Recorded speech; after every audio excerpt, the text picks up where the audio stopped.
जय Jagannath. Ravindra education YouTube channel तरफ समस्त को हृदय भरा शुभ अभिनंदन जणाइबा संगे संगे प्रभुंकर पादपद्म प्रणति जनाई समस्तंकर मंगल समृद्धि कामना करी आज सप्तम श्रेणीर ओडिया साहित्य सौर पुस्तकर प्रथम पाठ कड़ामाणिकर अवशिष्टांश द्वितीय भाग को आलोचना करने को जाऊँगी। पिलामाने तुम्हें समस्ते केमिति अछ? भल जा हो प्रभुंक कृपार तुम मैंने समस्ते भलरे अछ। अच्छा पिला माने कहल कड़ामाणिकर कविताटी को किए रचना करथिले? शाबाश, तुम्हें ठीक मन रखिछ पिला माने। कड़ामाणिकर कविताटी को अभिमन्यु सामंत सिंहार रचना करथिले। तेबे कहल एई कवितारे काहाकू कड़ामाणिक बोली संबोधन करा जायछि? धन्यवाद। एई कवितारे श्रीकृष्ण को कड़ामाणिक बोली संबोधन करा जायछि। तेबे पिला माने आमे गत कालांशरे जहाँ जहाँ आलोचना करिथिलु ताकू संक्षेपरे आलोचना करिबा। तेबे सुण। श्रीकृष्णंकर बनरू फेरिबा विलंब हेबारु माता यशोदा तांको झुरी हेउछंती, कारण से थिले माता यशोदांकर निधन संखाड़ी, दरिद्र पसरा, अंधर लौड़ी आउ हृदयर रत्नहार। तेणु तांको दंड न देखले पागड़ी हो जाउथले। पुणी श्रीकृष्ण थिले माता यशोदांकर आखिर पितुड़ा, तेणु तांको भूली पारिबो नाही बोली कहिछंती। श्रीकृष्ण अंधार को बहुत डरुथले, आउ डरिकी तांको मार पणत कानी रे लोचि जाउथले। किंतु से दिन अंधार माड़ी आसिथिले सुद्धा से घर को फेरी नथिले। तेणु श्रीकृष्ण तांको पितामातांकर सुख को काहींकि शेष कर दउछंती बोली माता यशोदा झुरी होउछंती। वृद्ध समय रे श्रीकृष्ण थिले तांकर एकमात्र संतान, तेणु से मातांकर हृदयतापर चंदन थिले बोली मध्य कहा जाइछि। माता यशोदा श्रीकृष्ण को गटिका अधाम सर खाइबाकू देले से खाआंती नाही, हेले श्रीकृष्णंकर लवणी अति प्रिय। तेणु तांकर प्रिय खाद्य लवणी पाई माँ निकटरे नाची नाची लांच मागंती बोली कवि वर्णना करिसंती। तबे पिलामाने पूर्व कालांशर पाठ को मु संक्षेपरे आलोचना करदेली।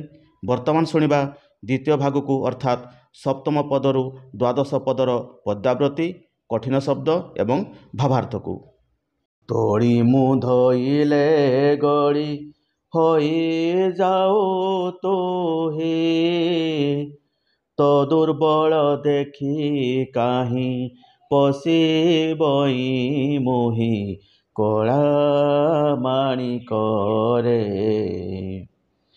तोड़ी मु धोइले गड़ी होई जाओ तो हे, तो दुर्बल देखी काहीं पशिबई मोहि कड़ा माणिक रे। पिला माने ताले एई पदरे आमे किछि कठिन शब्द देखिबा, जेपरि तोड़ी अर्थ कड़ेई, धोइले अर्थ धरिले, गड़ी अर्थ मिसी जिबा। तेबे कवि लिखिछंती तोड़ी मु धोइले गड़ी होई जाऊ तुही, तो दुर्बल देखी काहीं पशिबई मोहि कड़ा माणिक रे। तेबे एही पदरे श्रीकृष्णंकर गाईगठ बाहुड़ा विलंब हेबारु माता यशोदा तार पूर्व स्मृति को मने पकाई झुरी होउछंती, आउ कहउछंती तोड़ी मु धोइले गड़ी होई जाओ तो हे, तो दुर्बल देखी काहीं पशिबई मोहि कड़ा माणिक रे। माता यशोदा श्रीकृष्ण को धूड़ी बाली रे खेलुथबा अवस्था कड़े धरिले से मातांक शरीर रे गोड़े हो जाती बा मिसी जाती। केवल श्रीकृष्ण कहीं यही स्वभाव तो प्रत्येक पिलांक पाखरे रही थाए, कारण पिलाटी जेते मोटा थिले मध्य निज मार स्नेह हाथर परसरे कड़े हेला परे से आपे आपे दुर्बल हो जाए। से ता मार शरीर रे मिसी जाए, पुणी आमे पूर्व पदरे पढ़ीचु माता जशोदा श्रीकृष्ण को विभिन्न प्रकार खाद्य खाइबाकू देले मध्य से खाए नाही। एपरिकी गटिका अधाम सर राबिड़ी ए सब तांकू रुचु नथिला। से केवल लवणी खाइबाकू भारी पसंद करुथले। लवणी खाइबाकू माँ पाखरे अझट करुथले। नाची नाची लवणी खाइबाकू लांच मागुथले। एपरिकी लुचेई लुचेई मध्य श्रीकृष्ण लवणी खाई देउथले। तेणु श्रीकृष्ण अन्य खाद्य न खाई केवल लवणी खाउथिबारु से दुर्बल हो जाइथिले। तेणु कवि लेखिछंती तो दुर्बल देखि काहीं पशिबई मोहि, अर्थात श्रीकृष्णकर दुर्बल शरीर को किपरि बा बाधा दे पारिथांता, किपरि बा तागिद करि पारिथांता। तेणु माता जशोदा कहउछंती, अरे कड़ा माणिक, मु तते कड़े धरिले मो देहरे तू मिसी जाऊ, मो शरीर रे लटी जाऊ। तोर ए दुर्बल को मु बाधा दे पारे नाही, किछि कहि पारे नाही। तेणु कवि कहिछंती, तोड़ी मु धइले गड़ी होई जाऊ तोही, तो दुर्बल देखी काहीं पशिबई मोहि, कला माणिक रे। डाकी नील भांति बोली डरू थाई मने, बारो बारो बारो थाई जीवा पाई बने, कला माणिक रे। डाकी नील भांति बोली डरू थाई मने, बारो बारो बारो थाई जीवा पाई बने, कला माणिक रे। पिला माने बर्तमान ताल देखिबा, एठी किछि कठिन शब्द रहिछि। डाकिनी अर्थ डाहाणी, बार बार बारंबार, बारो थाई मना करिबा बारण करिबा, वन अर्थ अरण्य बा जंगल। डाकिनी लभांती बोली डरू थाई मने, बार बार बारो थाई जीवा पाई बने, कला माणिक रे। जेतेबेले श्रीकृष्ण अरण्यरू फेरिबाकू विलंब कर दैछंती, माता जशोदांक मनरे अरण्यर विभिन्न प्रकार अशुभ कार्य गुड़िक तांक मनरे आंदोलित करुथि। से कहउछंती, मो कड़ा माणिकर सुंदर चेहरा को देखी डाहाणी माने लोभ करिथिबे कि, ताकू हैरान करुथिबे कि। तेणु यही सबु प्रश्न तांक मनरे उंकी मारी से डरू थांती। पुणी कहउछंती, अरे धन, मु तते अरण्य को जीवा पाई बारंबार मना करुथली, तू काहींके से डाहाणी थिबा जंगल को बा अरण्य को जाइछु। एहीपरि विभिन्न प्रकार प्रश्न माता जशोदांक मनरे उंकी मारुथाए। तेणु कवि एठारे लिखिछंती, डाकिनी लोभांती बोली डरू थाए मने, बारो बारो बारो थाई जीवा पाई बने, कला माणिक रे। वास्तव में कविंकर लिखन शैली अति माधुर्यपूर्ण हो पारिछि। निशाचर माते बार शोभोछे स्रोते के, मुडंकुणी छाड़ी देली बन को काहींकी, कला माणिक रे। निशाचर माते बार शोभोछे स्रोते के, मुडंकुणी छाड़ी देली बन को काहींकी, कला माणिक रे। तबे पिला माने वर्तमान देखिबा एई पदर थिबा किछि कठिन शब्द। निशाचर अर्थ रातिचर बा राक्षस, श्रुतिकी अर्थ कान, डंकुणी अर्थ नागुणी। निशाचर मातिबार शोभुछि श्रुतिकी, मु डंकुणी छाड़ी देली बन को काहींकी, कड़ा माणिक रे। तेबे एही पदरे श्रीकृष्णଙ୍କର ଅରଣ୍ୟରୁ ଫେରିବାରେ ବିଳମ୍ବ ହେତୁ ମାତା ଯଶୋଦାଙ୍କର ମନରେ ବିଭିନ୍ନ ପ୍ରକାର ପ୍ରଶ୍ନ ଉଙ୍କି ମାରିଛି। ରାତିର ଅନ୍ଧାରରେ ରାତିଚର ରାକ୍ଷସମାନେ ବିକଟାଳ ଶବ୍ଦ କରି ବୁଲନ୍ତି ବୋଲି ମାତା ଯଶୋଦା ଆଗରୁ ଜାଣିଛନ୍ତି। କିନ୍ତୁ ଆଜି ତାଙ୍କର ଗଣ୍ଠି ଧନ ନୟନର ପିତୋଳା ଶ୍ରୀକୃଷ୍ଣ ଜଙ୍ଗଲକୁ ଯାଇଛନ୍ତି। ଫେରିବାରେ ତାଙ୍କର ବିଳମ୍ବ ହେଉଛି। ତେଣୁ ମାତାଙ୍କ ମନରେ ବିଭିନ୍ନ ପ୍ରକାର ଆଶଙ୍କା ଦେଖାଦେବା ସ୍ୱାଭାବିକ।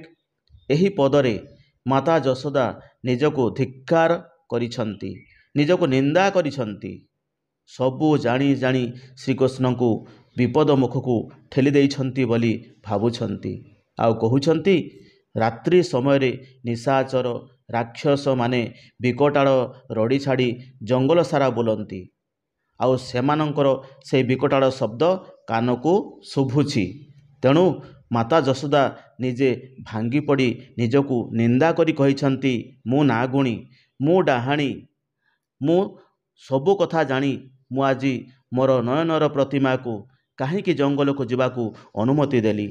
ତେଣୁ ସେ ନିଜକୁ ନିଜେ ନିନ୍ଦା କରିଛନ୍ତି। ଆଉ ସେଇଥିପାଇଁ କବି ଲେଖିଛନ୍ତି, ନିଶାଚର ମାତିବାର ଶୁଭୁଛି ଶ୍ରୁତିକେ, ମୁଁ ଡଙ୍କୁଣି ଛାଡ଼ିଦେଲି ବନକୁ କାହିଁକି କଳା ମାଣିକରେ। ଝାଡ଼ ବହୁଥିବ ଅଙ୍ଗୁ ଲାଗି ଝାଞ୍ଜି ଖରା, ଶ୍ରମ ପାଇ ତରୁ ତଳେ ବସିଥିବୁ ପରା କଳା ମାଣିକରେ।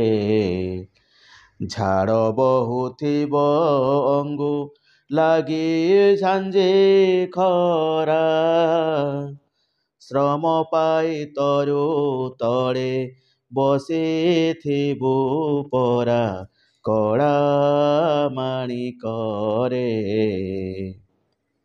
ତେବେ ପିଲାମାନେ, ବର୍ତ୍ତମାନ ଆମେ ଏହି ପଦରୁ କିଛି କଠିନ ଶବ୍ଦ ଦେଖିବା। ଯେପରି ଅଙ୍ଗୁ ଅର୍ଥାତ୍ ଅଙ୍ଗରୁ ବା ଶରୀରରୁ। ଝାଞ୍ଜି ଖରା, ଖରାଦିନେ ଖରା ସାଙ୍ଗକୁ ଯେଉଁ ଗରମ ପବନ ବହେ ତାକୁ ଆମେ କହିବା ଝାଞ୍ଜି ପବନ ବା ଝାଞ୍ଜି ଖରା। ଶ୍ରମ ଅର୍ଥ କଷ୍ଟ, ତରୁ ଅର୍ଥ ବୃକ୍ଷ।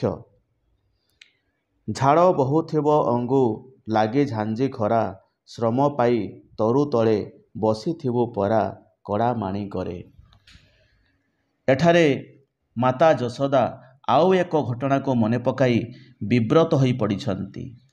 ଶ୍ରୀକୃଷ୍ଣ ଗାଈ ଗୋଠ ଧରି ଅରଣ୍ୟକୁ ଯାଇଛନ୍ତି, କିନ୍ତୁ ପ୍ରଖର ସୂର୍ଯ୍ୟକିରଣ ସାଙ୍ଗକୁ ଗରମ ପବନ ପ୍ରବାହିତ ହେଉଛି। ଏହା ଦେଖି ସ୍ନେହମୟୀ ମାତାଙ୍କର ମନରେ ଉଦାସୀନତା ସୃଷ୍ଟି ହୋଇଛି।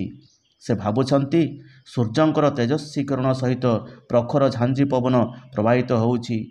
ଶରୀରରେ ଏହା ବାଜି ଗମ ଗମ ହୋଇ ଝାଡ଼ ବାହାରି ପଡ଼ୁଥିବ। ସେ କଷ୍ଟରୁ ରକ୍ଷା ପାଇବା ପାଇଁ ନିଶ୍ଚୟ କେଉଁ ଏକ ବୃକ୍ଷର ଛାୟା ତଳେ ବସିଥିବ ମୋ ଶ୍ରୀକୃଷ୍ଣ। ପ୍ରଖର କିରଣ ସାଙ୍ଗକୁ ଗରମ ଝାଞ୍ଜି ପବନ କେତେ କଷ୍ଟ ଲାଗୁଥିବ, ଏହିସବୁ କଥା ମାତା ଯଶୋଦା ଚିନ୍ତା କରି ଝୁରି ହେଉଛନ୍ତି। ତେଣୁ ବାସ୍ତବରେ କବି ମାତା ଯଶୋଦାଙ୍କର ହୃଦୟର କଥା ମର୍ମେ ମର୍ମେ ଅନୁଭବ କରି ଲେଖିଛନ୍ତି। ଝାଡ଼ ବହୁଥିବ ଅଙ୍ଗୁ ଲାଗି ଝାଞ୍ଜି ଖରା, ଶ୍ରମ ପାଇ ତରୁ ତଳେ ବସିଥିବୁ ପରା କଳା ମାଣିକରେ। ନେଲୁ ନାହିଁ କାହିଁ ପାଇ ତୋ କୋଠାଉ ଛତା, ବନେ କଣ୍ଟା ଲାଗି ହଏ ମୃଦୁ ପାଦ ଚିନ୍ତା କଳା ମାଣିକରେ। ନେଲୁ ନାହିଁ କାହିଁ ପାଇ ତୋ କୋଠାଉ ଛତା, ବନେ କଣ୍ଟା ଲାଗି ହଏ ମୃଦୁ ପାଦ ଚିନ୍ତା କଳା ମାଣିକରେ। ତେବେ ପିଲାମାନେ, ଏହି ପଦରେ ଥିବା କିଛି କଠିନ ଶବ୍ଦକୁ ଦେଖିବା। କଠାଉ ଅର୍ଥ କାଠରେ ତିଆରି ଚପଲ, ବନେ ଅର୍ଥ ବଣରେ, ମୃଦୁ ଅର୍ଥ କମଳ। ନେଲୁ ନାହିଁ କାହିଁ ପାଇଁ ତୋ କଠାଉ ଛତା, ବନେ କଣ୍ଟା ଲାଗି ହୋଏ ମୃଦୁ ପାଦ ଚିନ୍ତା କଳା ମାଣି କରେ। ଏହି ପଦରେ କବି କହିଛନ୍ତି ଶ୍ରୀକୃଷ୍ଣ ପ୍ରତିଦିନ ଗାଈ ଗୋରୁ ଚରାଇବାକୁ ଯାଆନ୍ତି ଏବଂ ସନ୍ଧ୍ୟା ପୂର୍ବରୁ ଘରକୁ ଫେରି ଆସନ୍ତି। କିନ୍ତୁ ଦିନେ ତାଙ୍କର ଘରକୁ ଫେରିବା ବିଳମ୍ବ ହେଇଛି। ତାହା ଦେଖି ବାତ୍ସଲ୍ୟମୟୀ ସ୍ନେହମୟୀ ମାତା ଯଶୋଦାଙ୍କ ମନରେ ବିଭିନ୍ନ ପ୍ରକାରର ଆଶଙ୍କା ଦେଖାଦେଇଛି। ଦିନକର ଘଟଣା, ସେଦିନ ଶ୍ରୀକୃଷ୍ଣ ଗାଈ ଗୋଠ ଧରି ଅରଣ୍ୟକୁ ଗଲାବେଳେ ସାଙ୍ଗରେ କଠାଉ ଆଉ ଛତା ନେବାକୁ ଭୁଲି ଯାଇଛନ୍ତି। ତେଣୁ ଏ କଥା ମାତା ଯଶୋଦା ଜାଣିପାରି ଅତି ବ୍ୟତିବ୍ୟସ୍ତ ହୋଇପଡ଼ିଲେ। ଆଉ କହୁଛନ୍ତି, ଆରେ ମୋର କଳା ମାଣିକ, ତୁ ଆଜି ସାଙ୍ଗରେ କଠାଉ ଓ ଛତା କାହିଁକି ନେଲୁ ନାହିଁ? ବଣରେ ଯେ କେତେ ଅପରିଷ୍କାର ଜିନିଷ ରହିଛି, କେତେ ଛୋଟ ବଡ଼ କଣ୍ଟା ଗଛ ସବୁ ରହିଛି। ଆଉ ସେଇ କଣ୍ଟା ଗଛ ତୋ ଉପରେ ବାଜିଯିବ। କଠାଉ ବିନା ତୋ କୋମଳ ପାଦରେ କଣ୍ଟା ବାଜି ରକ୍ତ ଝରି ପଡ଼ୁଥିବ। ତୋତେ କେତେ କଷ୍ଟ ଲାଗୁଥିବ ରେ ଧନ। ପୁଣି ସୂର୍ଯ୍ୟଙ୍କର ପ୍ରଖର କିରଣରେ, ଝାଞ୍ଜି ପବନରେ ତୋ ଦେହରୁ ଗମ ଗମ ହୋଇ ଝାଳ ବାହାରି ପଡ଼ୁଥିବ। ତୁ ଛତା କାହିଁକି ନେଲୁ ନାହିଁ? ଏସବୁ ଘଟଣା ମାତା ଯଶୋଦାଙ୍କ ମନରେ ଉଙ୍କି ମାରୁଛି ଓ ଦୁଃଖରେ ଭାଙ୍ଗି ପଡ଼ୁଛନ୍ତି। ତେଣୁ କବି କହିଛନ୍ତି, ନେଲୁ ନାହିଁ କାହିଁ ପାଇଁ ତୋ କଠାଉ ଛତା, ବନେ କଣ୍ଟା ଲାଗି ହୋଏ ମୃଦୁ ପାଦ ଚିନ୍ତା କଳା ମାଣି କରେ। କାନ ଡେରି ଥାଇ ଏକା ତୋ ବେଣୁ ଗୀତକୁ, ଆଜ କିମ୍ପା ଶୁଭୁ ନାହିଁ ଭାବୁଛି ମନକୁ କଳା ମାଣି କରେ। କାନ ଡେରି ଥାଇ ଏକା ତୋ ବେଣୁ ଗୀତକୁ, ଆଜ କିମ୍ପା ଶୁଭୁ ନାହିଁ ଭାବୁଛି ମନକୁ କଳା ମାଣି କରେ। ତେବେ ପିଲାମାନେ, ଏହି ପଦରେ ଥିବା କଠିନ ଶବ୍ଦ ବେଣୁ ଅର୍ଥ ବଇଁଶୀ। କାନ ଡେରି ଥାଇ ଏକା ତୋ ବେଣୁ ଗୀତକୁ, ଆଜ କିମ୍ପା ଶୁଭୁ ନାହିଁ ଭାବୁଛି ମନକୁ କଳା ମାଣି କରେ। ଯେତେବେଳେ ଶ୍ରୀକୃଷ୍ଣ ଗାଈ ଗୋଠ ନେଇ ଅରଣ୍ୟକୁ ଯାଆନ୍ତି, ସାଙ୍ଗରେ କଠାଉ, ଛତା ଆଉ ବଇଁଶୀ ମଧ୍ୟ ନେଇକି ଯାଇଥାନ୍ତି। ଗାଈ ପଲକୁ ଅରଣ୍ୟରେ ଛାଡ଼ି ଦେଇ ଗୋପ ବାଳକମାନଙ୍କ ସାଙ୍ଗରେ କଦମ୍ବ ମୋଡ଼ରେ ବଇଁଶୀ ବଜାନ୍ତି। ଶ୍ରୀକୃଷ୍ଣଙ୍କର ସେହି ସୁମଧୁର ବଇଁଶୀ ସ୍ୱରକୁ ମାତା ଯଶୋଦା କାନ ଡେରି ଶୁଣନ୍ତି ଓ ତାହା ଶୁଣି ତାଙ୍କ ମନ ପ୍ରାଣ ହୃଦୟ ଆନନ୍ଦରେ ନାଚି ଉଠେ। ସେ ଅନୁଭବ କରିପାରନ୍ତି ତାଙ୍କ ଗଳାର ମାଡ଼ି ଶ୍ରୀକୃଷ୍ଣ ନିରାପଦରେ ଅଛନ୍ତି, ତାଙ୍କର କିଛି ଅସୁବିଧା ହେଇନାହିଁ। କିନ୍ତୁ ଆଜି ପରି ଏଭଳି ଅଶୁଭ ବେଳାରେ କାହିଁକି କେଜାଣି ଶ୍ରୀକୃଷ୍ଣଙ୍କର ବଇଁଶୀ ସ୍ୱର ଶୁଭୁ ନାହିଁ, ତା ବୋଲି ମାତା ଯଶୋଦା ନିଜେ ଭାବୁଛନ୍ତି ଏବଂ ମନରେ ବିଭିନ୍ନ ପ୍ରକାର ଆଶଙ୍କା କରୁଛନ୍ତି। ତାଙ୍କ ହୃଦଚନ୍ଦନ ନୟନର ପ୍ରତିମା ଶ୍ରୀକୃଷ୍ଣ କେଉଁ ବିପଦରେ ପଡ଼ିଯାଇଛନ୍ତି କି? ତେଣୁ ମାତା ଯଶୋଦା ଭାବ ବିହଳିତ ହୋଇ କହିଛନ୍ତି, ନୀତି ମୁଁ ଶୁଣଇ ବାବୁରେ ତୋର ବଇଁଶୀ ସ୍ୱନ, ଆଜ କିମ୍ପା ଶୁଭଇ ନାହିଁ ତେଣୁ ଅଥିର ମନ। ନୀତି ମୁଁ ଶୁଣଇ ବାବୁରେ ତୋର ବଇଁଶୀ ସ୍ୱନ, ଆଜ କିମ୍ପା ଶୁଭଇ ନାହିଁ ତେଣୁ ଅଥିର ମନ। ବାସ୍ତବରେ ଶ୍ରୀକୃଷ୍ଣଙ୍କର ବାଲ୍ୟଭାବ ଏବଂ ମାତା ଯଶୋଦାଙ୍କର ବାତ୍ସଲ୍ୟ ମମତାକୁ ଅତି ସୁନ୍ଦର ଭାବରେ କବି ଏଠି ବର୍ଣ୍ଣନା କରିଛନ୍ତି।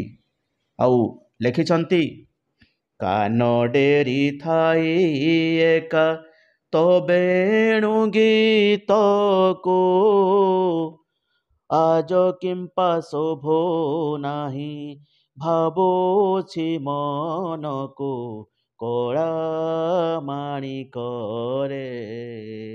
ଯଦି ମୋର ଏହି ପାର୍ଟ 2 ଭିଡ଼ିଓଟି ଆପଣମାନଙ୍କ ମନକୁ ଛୁଇଁଥିବ ତେବେ ହୃଦୟରୁ ଲାଇକ୍, ସାଙ୍ଗସାଥି ବନ୍ଧୁ ପରିଜନ ମାନଙ୍କୁ ସେୟାର କରି କମେଣ୍ଟ ଦେବାକୁ ଭୁଲିବେ ନାହିଁ ଏବଂ ଆଗକୁ ଏଭଳି ମନଛୁଆଁ ଭିଡ଼ିଓ ପାଇବା ପାଇଁ ମୋର ୟୁଟ୍ୟୁବ୍ ଚ୍ୟାନେଲକୁ ନିଶ୍ଚିତ ଭାବରେ ସବସ୍କ୍ରାଇବ୍ କରିଦେବେ। ଧନ୍ୟବାଦ। ଜୟ ହିନ୍ଦ, ଜୟ ଭାରତ, ଜୟ ଶିକ୍ଷା।